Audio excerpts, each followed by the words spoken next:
Bismillahirrahmanirrahim. Qala al-muallifun rahmatullah alaina wa alaihim.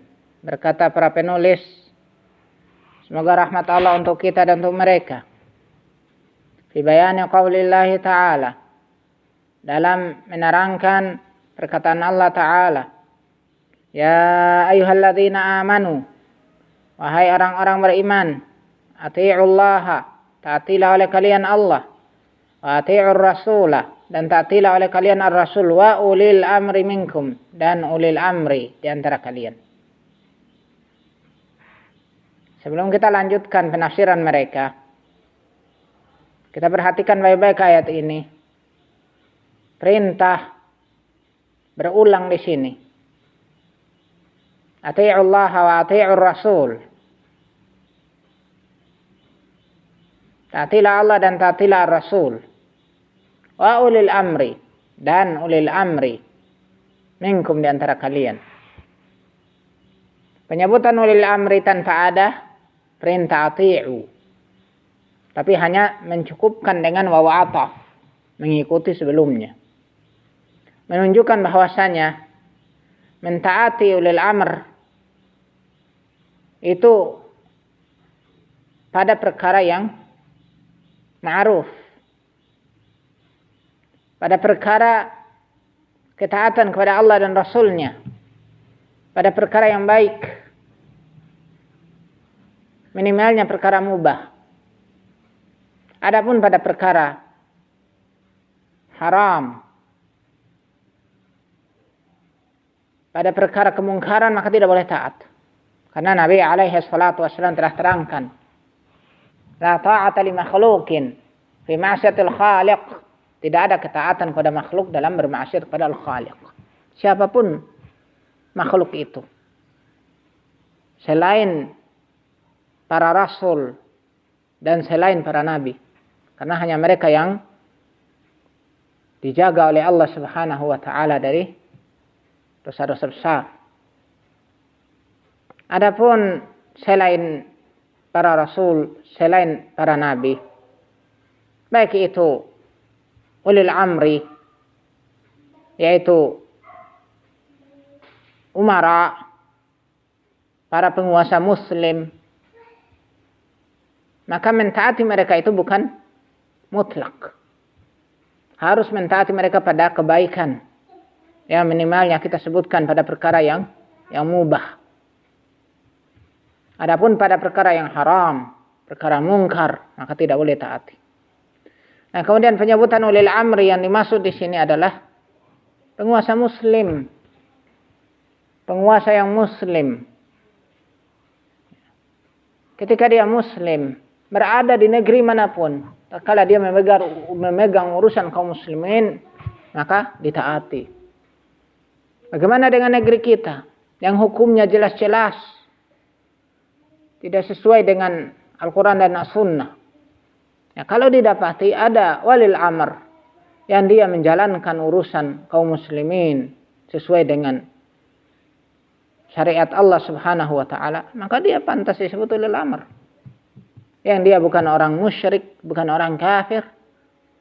Ya, perkara ini seperti pada zaman Yusuf alaihi salatu wassalam. Ketika itu rajanya taghut.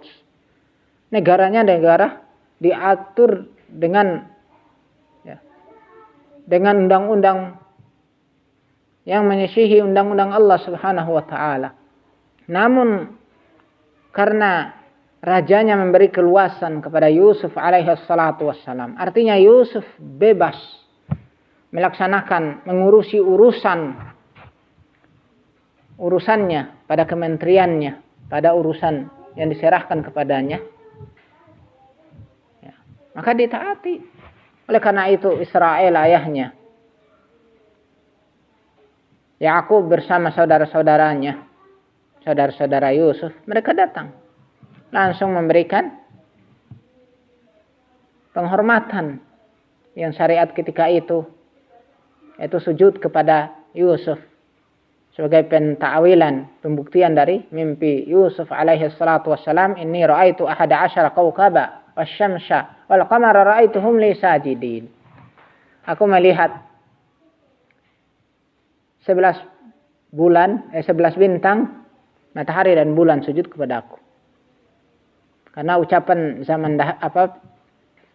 penghormatan zaman dahulu modelnya sujud, yakni modelnya ruku. Kalau kebiasaan orang Jawa atau adat orang-orang dahulu, ya, kakinya dilipat ya, kayak berlutut. Itu dinamai juga sujud, ruk'ah, berlutut. Jadi mereka menjadikan Yusuf sebagai walil amr mereka, tidak menjadikan kepada raja, tidak menjadikan pembesar yang hanya Yusuf. Ini disebutkan Al-Quran. Demikian pula para sahabat Nabi SAW ketika hijrah ke Habasyah. Habasyah negeri ketika itu, ya, negeri yang kufur, ya, agama Nasara. Namun para sahabat datang, mereka mengakui Ashama An-Najasyi sebagai walil amr. Bahkan Nabi SAW mengakuinya. Karena apa? Beliau menjadi muslim, beliau mentauhidkan Allah, dan beliau mengurusi urusan para sahabat ketika itu dengan hukum Allah Subhanahu wa taala, dan menikahkan Nabi SAW dengan putri Abi Sufyan sesuai hukum syariat, hukum Allah Subhanahu wa taala. Makanya dianggap sebagai walil amr. Ya. Jadi kalau kita dapati meskipun di negeri yang kafir, kalau ada seseorang dipercayakan memegang urusan kaum muslimin, dia ahli tauhid, dia bukan musyrik, dia muslim, benar-benar muslim terlihat sesuai zahirnya, maka kita anggap dia walil amr. Namun kalau dia hanya pengakuan muslim tapi masih melakukan syirik, sujud kepada kuburan, mempersembahkan sesajen, dan melakukan berbagai kesyirikan lainnya, nampak perbuatannya demikian pula ucapannya yang tidak menerima hukum Allah Subhanahu wa taala dengan alasan kalau hukum Allah diterapkan bubar sudah hukum negara dan semisalnya, atau memuji hukum negaranya lebih baik karena bisa menyatukan berbagai suku beda dengan di Arab katanya. Ya. Kalau sudah nampak seperti itu, dibuktikan dengan perbuatannya melakukan kesyirikan, tidak mengkafirkan orang-orang kafir Yahudi dan Nasara, melakukan penyekutuan kepada Allah Subhanahu wa taala, persembahan dan yang semisalnya kepada selain Allah, maka dia keadaannya musyrik dan tidak layak disebut ulil amr. Tapi dikatakan apa? Dia hanya dikatakan rais daulah, ya. Dikatakan sebagai penguasa daulah atau rais jumhuriyah, ya, presiden, hanya dikatakan seperti itu.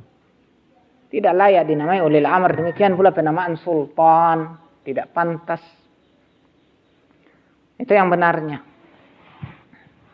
Dan di sini perjelas pada ayat, fa in tanaza'tum fi syai'in farudduhu ila Allah, dan jika kalian berselisih tentang suatu perkara, syai'in sesuatu, ini umum, perkara apa saja, farudduhu ila Allah, maka kembalikanlah itu kepada Allah. Perselisihan sesuatu yang kita sebutkan masalah seperti tadi ulil amr, kembalikan kepada Allah, war rasul, dan kepada Rasul. In kuntum tu'minuna billah, jika kalian itu beriman kepada Allah wal yaumil akhir, dan hari akhir, kembalikan kepada Allah dan Rasulnya alaihi salatu wassalam. Dzalika khairu wa ahsanu ta'wila, itu lebih baik dan lebih bagus akibatnya.